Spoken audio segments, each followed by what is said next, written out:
Goeienaand almal, ek is Doppies.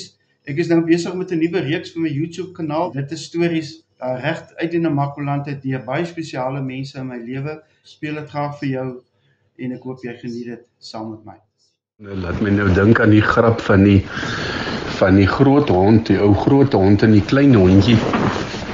Waar die groot hond het in die straat afgehardloop en toe sien die klein hondjie maar die ou groot hond kom hardloop nou 'n eerste keer hier by die huis verby en 'n tweede keer en toe hy nou die derde keer bykom toe besluit die klein hondjie maar hy wil nou gaan uitvind wat aangaan en hy's daar uit by die huis se erf en draf al langs sy ou groot hond. Hy sê oom, wat doen oom? Nee, sê die groot hond, ek is besig om te vry. Nee, sê die kleintjie nou maar oom, kan ek maar saam vry? Ja, nie enige tyd. En soos hulle nou om die blok en om ander blokke, maar die ou oom kry nou nie 'n meisie nie.